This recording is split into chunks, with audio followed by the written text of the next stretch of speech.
Welcome to the Fortinet Fast Track NGFW 7.0 Lab Guide walkthrough. We're going to be going through this track today.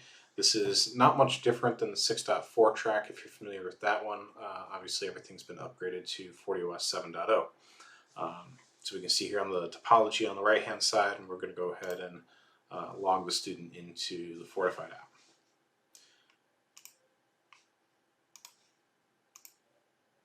So for the agenda, we're going to start out in NGFW profile-based inspection. We're going to take a look at the IPS engine. We're going to take a look at per policy inspection modes. We're going to touch into the antivirus CDR and threat feeds, as well as automation stitches. And then we're going to reset the config and take a look at NGFW and policy-based inspection. And we'll be looking specifically at blocking specific applications. So let's get started. And as soon as we click go here, we will do a config reset. So this takes about a minute to complete.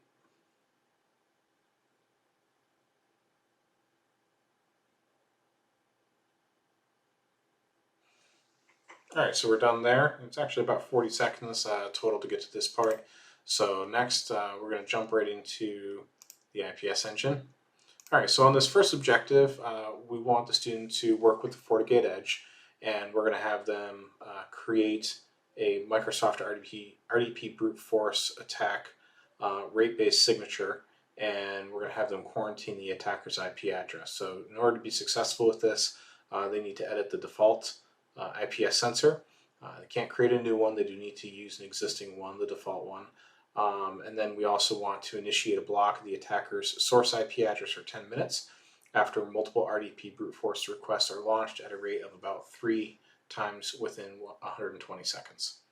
So let's go ahead and get into the FortiGate Edge.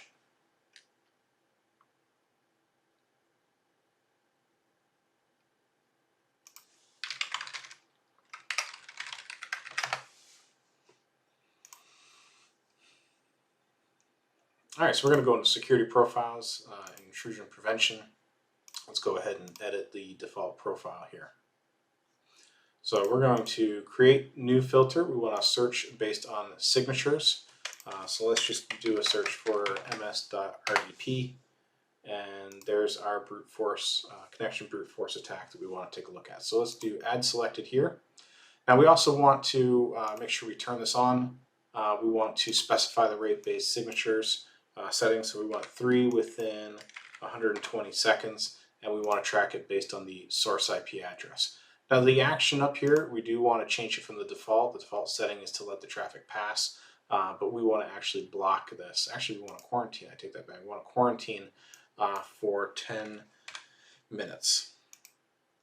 So there we go. So now we have the quarantine set for 10 minutes, and we should be all set here. Let's go ahead and click OK.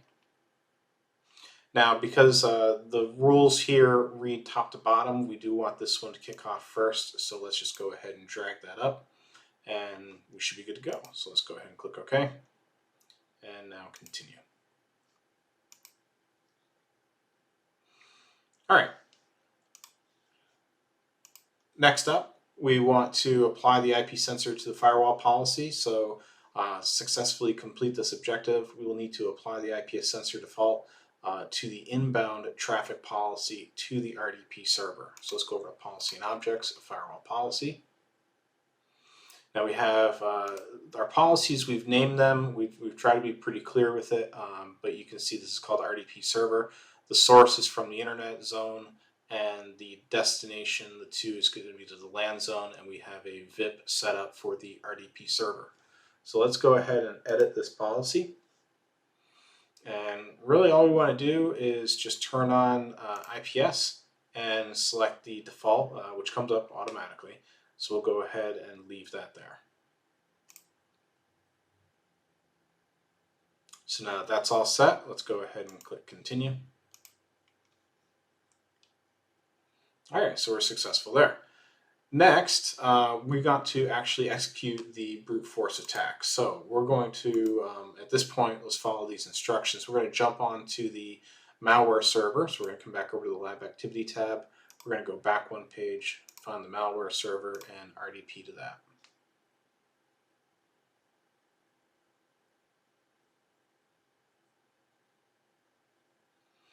All right, once we're in, we want to click on the Ramina icon. I think that's how we pronounce it. And we already have the settings set up here for the RDP brute force attack. So let's go ahead and double click that. So we do want to accept the certificate, and all the settings there are just fine. So let's go ahead and click OK. So we're going to let this spin just for a quick second, but we can just cancel, double click it again, cancel, double click it again. So this is basically just mimicking a brute force type attack, and we can run this a bunch of times if we want. All right, so now once we've completed that, we've done that a few times, what we want to do now is log in, or we want to go back and check on the rule over here. So let's come back over. Actually, no, it just says we're going to close it. All right, so let's go ahead and continue. Okay, now we want to verify. So back over on the FortiGate, we're going to go to Dashboard, Users and Devices, and we should see over here in the quarantine widget, we have one total, and sure enough, this is the IP address of the malware server. So we're good there, and we can verify even here in the screenshot, 100.64.1.53 is the correct IP. So we want to go ahead and remove this. We are going to use this server for a few other things, so we can just go ahead and remove all. And then we want to go down to Login Report, Intrusion Prevention. We just want to verify that we do in fact see the logs. So we see this here, see the action of dropped, and we can go ahead and double click that, and we can take a look. They've got the source IP, we've got the destination IP of where the VIP was basically pointing to. We can see the action was dropped, and we can see down here that the attack name was the RDP connection brute force. So for the stop and think, from the following choices, select all the ways we could deny an attacker from gaining RDP access to the Windows server. So app control profile set to block unknown, that wouldn't work because this is a known application. IPv4 policy with the action deny of any source address as the IP address of the malware server, so that would be a good option there. And then the IPS sensor with rate-based signature action set to block. Which is basically what we did, except in this lab we did quarantine, so block would just straight out block it. And then the last option, antivirus profile set to block viruses applied on the RDP server. This wouldn't do it because RDP is not considered a virus. So the option is just B and C. So we're correct there. Continuing on. All right, so for per policy inspection modes, what we want to look at here is you just want to change the inspection mode from flow-based to proxy-based. This is kind of setting us up for the next section. So successfully complete this, we'll need to apply proxy-based inspection to the internet traffic outbound via the internet traffic policy and inbound via the mail server policy. So we'll come back over to policy and objects. We've got our internet traffic policy, and we just want to change this to proxy based, so go ahead and click OK. And then we have our mail server, and we want to change this to proxy based as well. So that's all we need to do there. Let's go ahead and click continue.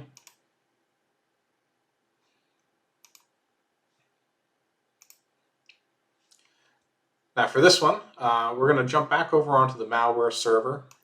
And in this malicious files folder, we see we have two different files here, and we're just going to take a look at the PDF. We can expand this. And really the PDF just has a link in it that we can see goes to this www.bishopallergy.com.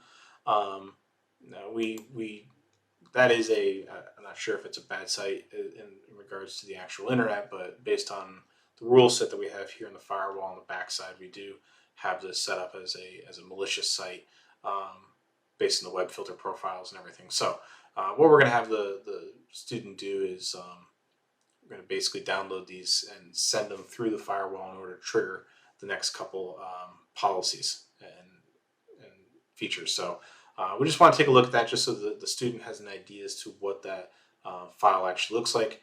The ZHVO file, we can't launch this, but the description here just basically says it's an MS-DOS application. It's an unknown malware, and it's something that we want to have. We don't we don't have an antivirus signature for it, so we want to leverage those threat feeds in the later objectives to actually check that out. So students can go through this objective obviously pretty quick. Now moving on, next we're going to go back over to the FortiGate Edge.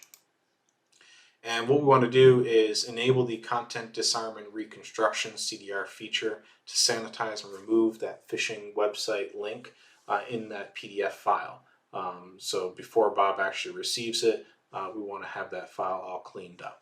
So to successfully complete this objective, we'll need to enable the content disarm and reconstruction in the default antivirus profile. So let's come down to security profiles, antivirus. We have the default here. And all we want to do is just turn on the content disarm and reconstruct. And we're going to go ahead and leave this setting the same.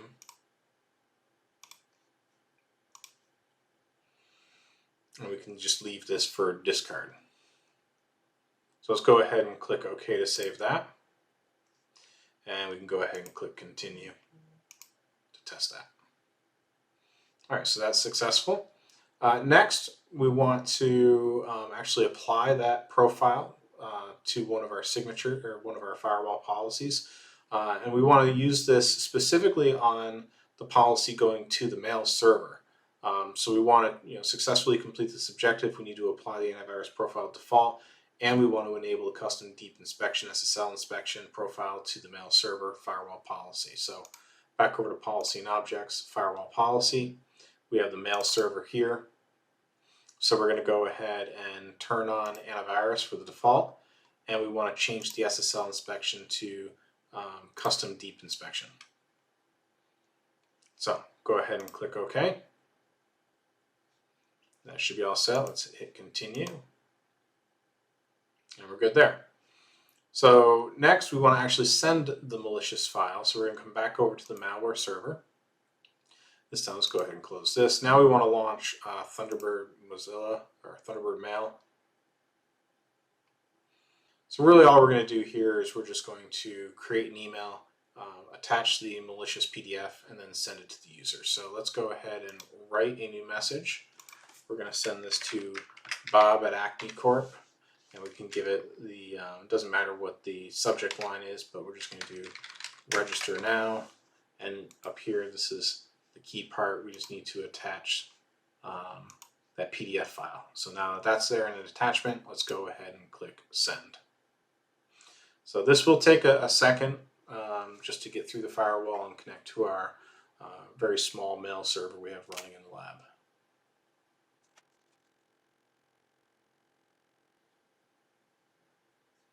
There we go. So that's all set.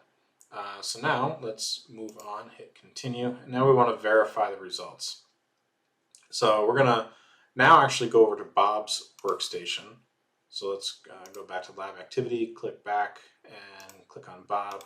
And let's RDP to the Bob system.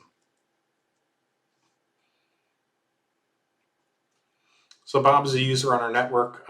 He also uses Mozilla Thunderbird. So we're going to go ahead and connect this. Now when we open this up, we should receive the email right away. It should just pop, there it is. It should just pop right into the inbox. If it doesn't, then the user can just click the get messages. Maybe they went a little quicker. But here is the email, and we want to just go ahead and read it. And we want to actually launch the PDF file that we received. And we'll see here, this content definitely looks different than what we had over on the malware server. So this file has been cleaned of potential threats.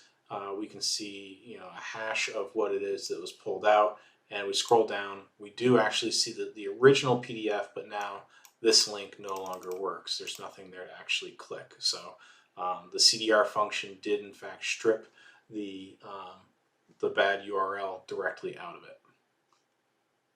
So go ahead and close that. And we can go ahead and close for Mozilla. All right, so for the stop and think from the following choices, what all can be successfully disarmed by the CDR feature of FortiOS? So we want to look at stripping macros in Microsoft Office documents. That would be correct. Stripping hyperlinks within Microsoft Office documents. That would be correct.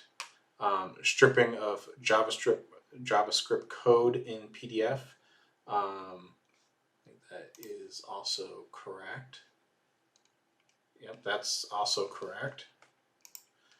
Stripping of actions that execute JavaScript code in PDF files. So yep, that would be correct. And then stripping of embedded files in PDF documents. So that's also correct. So kind of a trick question. We didn't have a select all option here, but it is in fact all of the options. And if the student wanted to test this out or go investigate a little bit on their own, they could come over to the FortiGate. They can launch open the console. They can config antivirus profile, edit default, and if they do a show command, they'll actually see some of the stuff there that they can look into. Actually, we can do config content and then show full from here. And this will actually give us a list of all the different things that we're looking for. So we can see obviously some of the Office macros, hyperlinks, embedded code, PDF Java code, hyperlinks. So there's a lot of stuff here that we can do. And obviously we could, if the student wanted to, or in a real world environment, some of these may not be necessary, so they can always choose to disable or enable individual features. Let's go ahead and click close out of that. Let's continue. All right, so there's the correct answer was all 5. Let's go ahead and continue again. So next we want to work on external connectors and specifically the threat feeds. So threat feed connectors support a list of hash files or file hashes that can be used to strengthen the virus outbreak prevention service.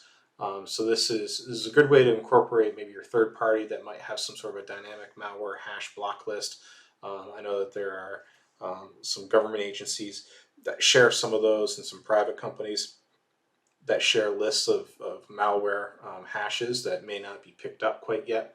So it's a great way to integrate some of those third parties. So what we've done here in the lab environment is up on our web server, we actually have a hash file that's already been that's being broadcast or is being hosted off that web server, and we just want to basically pull that hash file in and able to use it.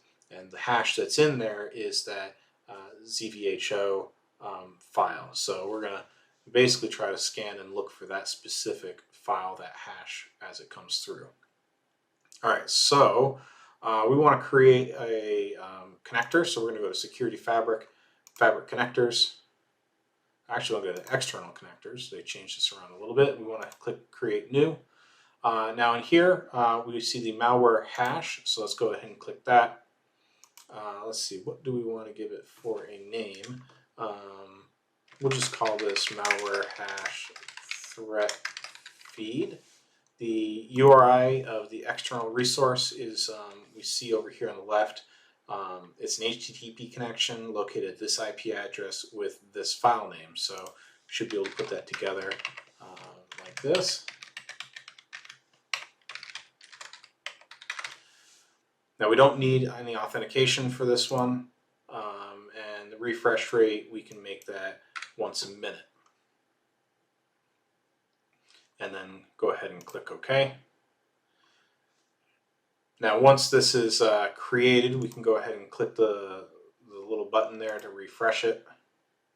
We might have to click it a couple times, but there now it goes green. And we can even, it says there's one entry in here, so we can even view entries and see, you know, there is the hash that we're going to be scanning for and looking for. All right, so let's go ahead and click Continue. Now next, we also want to configure the antivirus profile in order to look for this particular, use these hash files. So we're going to come into Security Profiles, Antivirus. Want to edit that default one again. And now we want to enable the external block malware block list. So we can do all. Newer features, you can actually specify which one. So if we had multiple threat feeds, we can pick and choose individual ones we want, but we're just going to go ahead and say all. We also want to turn on the FortiGuard outbreak prevention as well.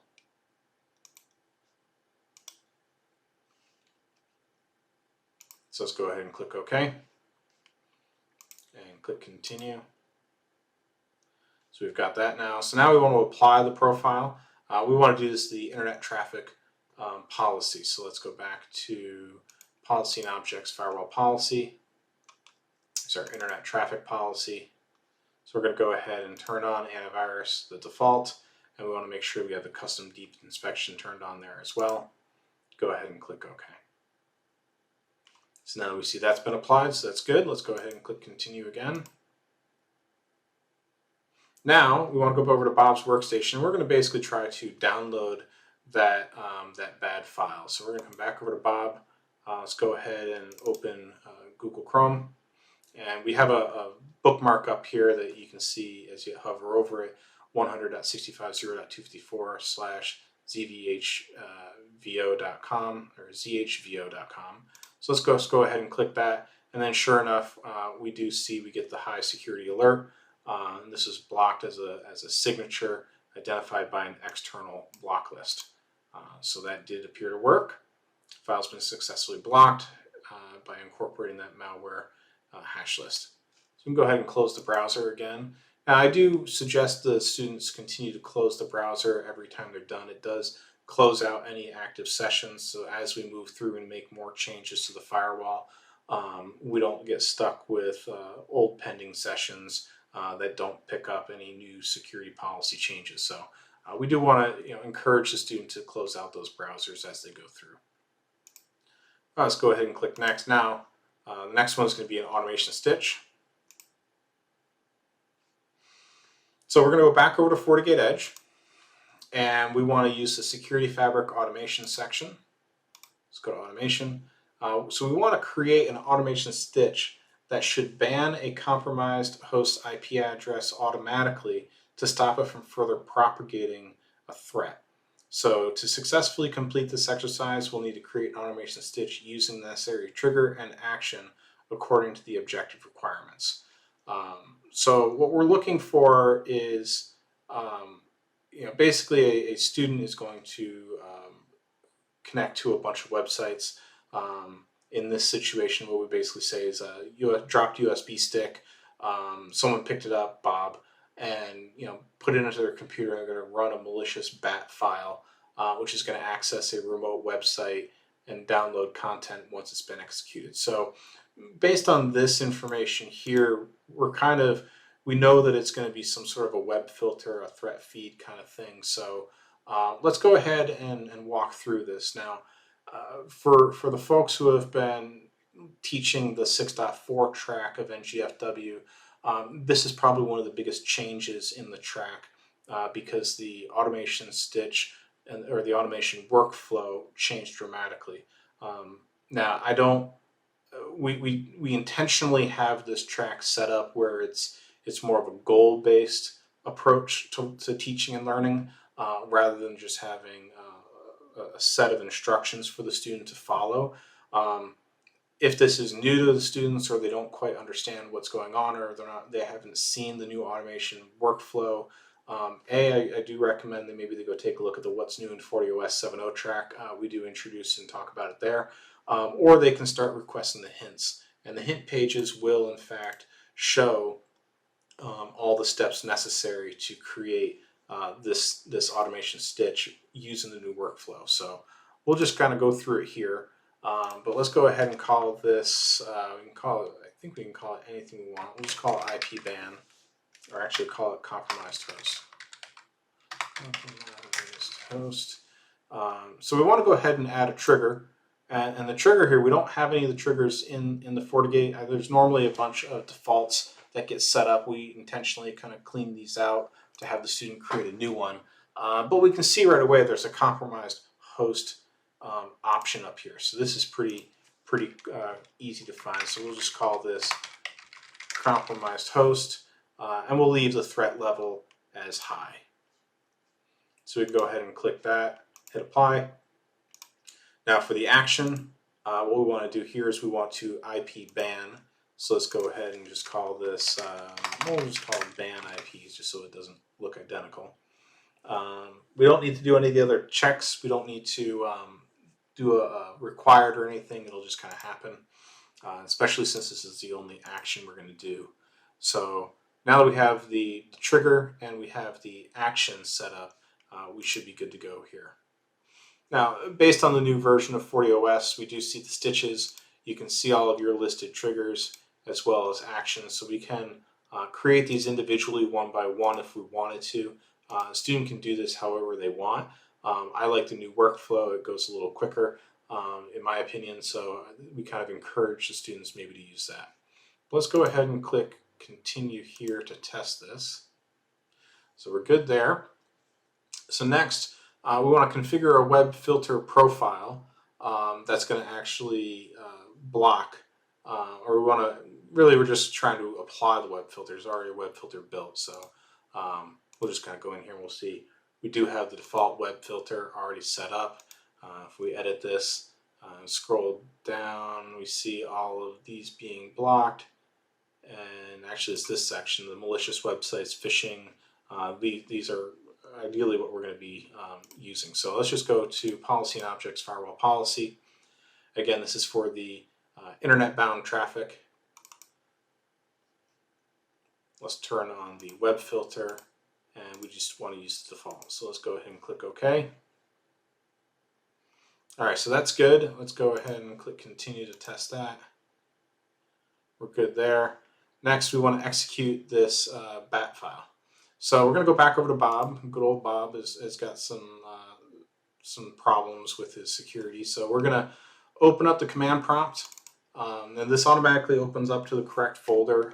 The student can obviously just type dir to see what's there, but we are looking for this hello.bat file. So we just want to run this.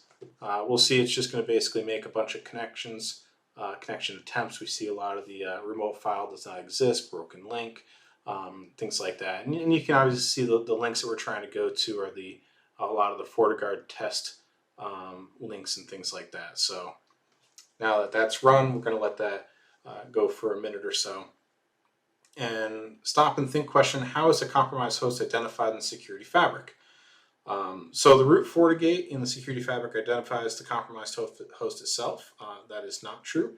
FortiAnalyzer analyzes the traffic logs, identifies the compromised host via the indicator of compromised license service, and sends the verdict to the root FortiGate in the security fabric.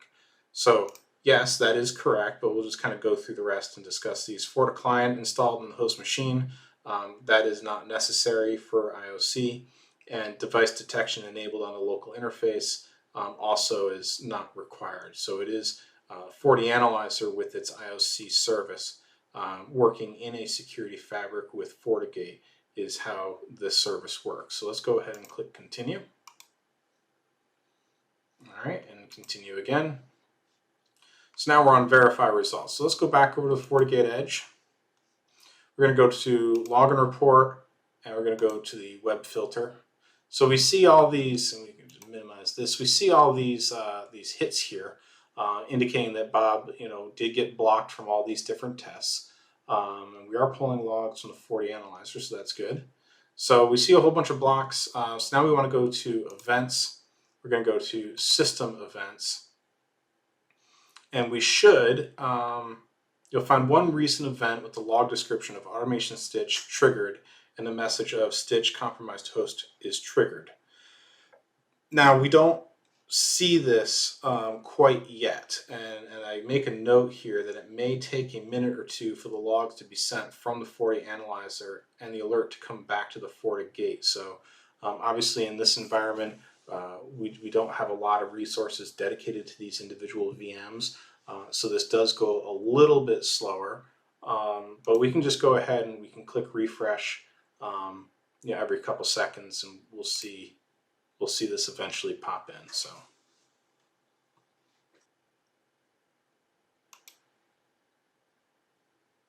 all right, so there we go. We do see the stitch compromised host is triggered.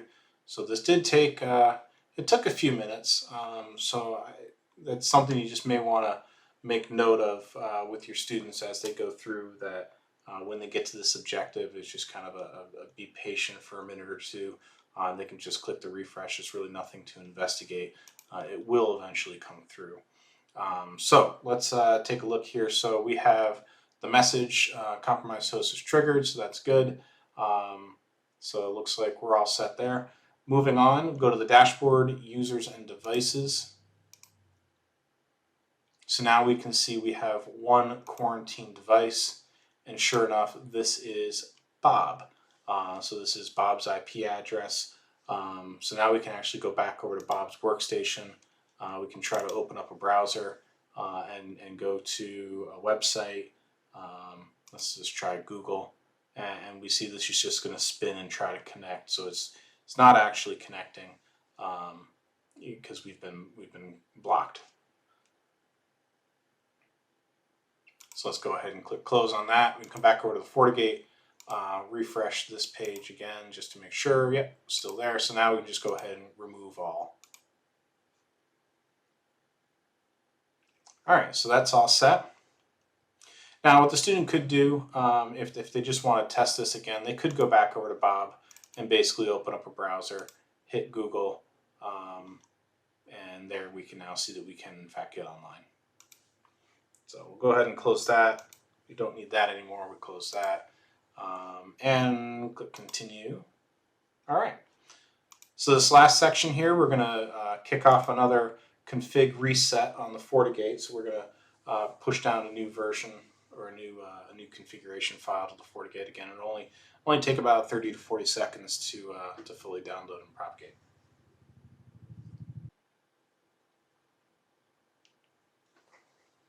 All right, so that's all set.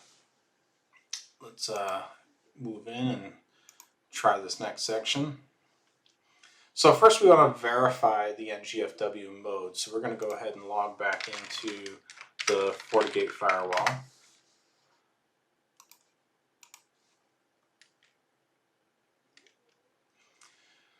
So we're just going to go to System and Settings, and we want to just scroll down a little bit and verify that the NGFW mode is in fact policy-based.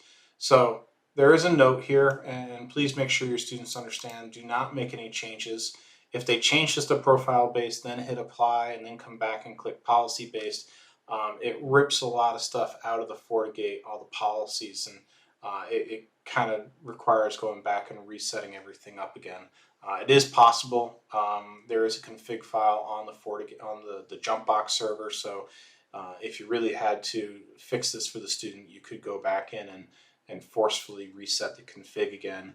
I think we've called that out in the release notes if a student does this on 3.1a. So you do have a way of recovering from this if you had to.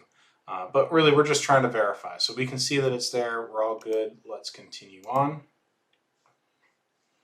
All right, so in this objective, we are going to set up we're going to enable SSL inspection on secure HTTP, SMTP, POP3, and IMAP using the custom deep inspection SSL SSH profile.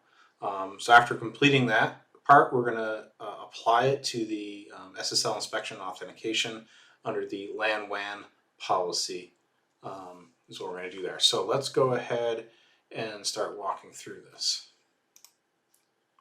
So we're going to start by going to see security profiles, SSL SSH inspection, see custom deep inspection profile we want to enable.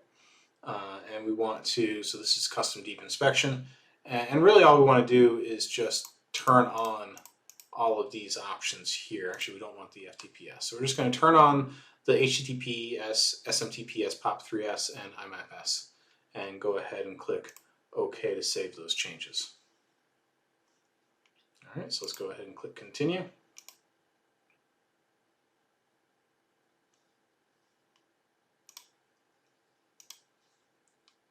All right, next we want to create a new LAN to Internet security policy to block the applications of Twitter and YouTube. So let's come over to security policy under policy and objects. So we already have a LAN to Internet, but we want to go ahead and create a new one. We're going to call this blocked applications. Incoming interface is going to be the LAN. Outgoing interface is going to be the Internet. Source is going to be all. Destination is going to be all. And then for the application, this is where we want to pick our application. So let's go ahead and choose, we're going to type Twitter. So I'll go ahead and select Twitter. and then we also want to do YouTube. And we'll just click the basic YouTube option there. So go ahead and click that. And then we want to deny this traffic. All right. So let's go ahead and click OK. Now, because again, we read policies top to bottom, we just want to drag this one up and make sure that it gets processed first. So let's go ahead and click OK with that.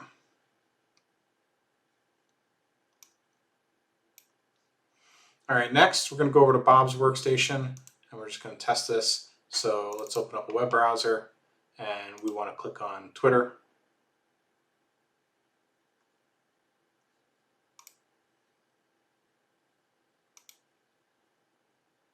So there, we had to click on it a couple times, not sure why, but we can see here that it does get blocked. So the application control did block it. Next, let's try YouTube. And there we see the YouTube channel application gets blocked as well. And then lastly, we're just going to check LinkedIn, and we see LinkedIn does work just fine. So we didn't block all internet traffic. We just specifically blocked Twitter and YouTube. Everything else should work just fine. So let's go ahead and click continue. And that completes the lab exercises. Thank you for watching.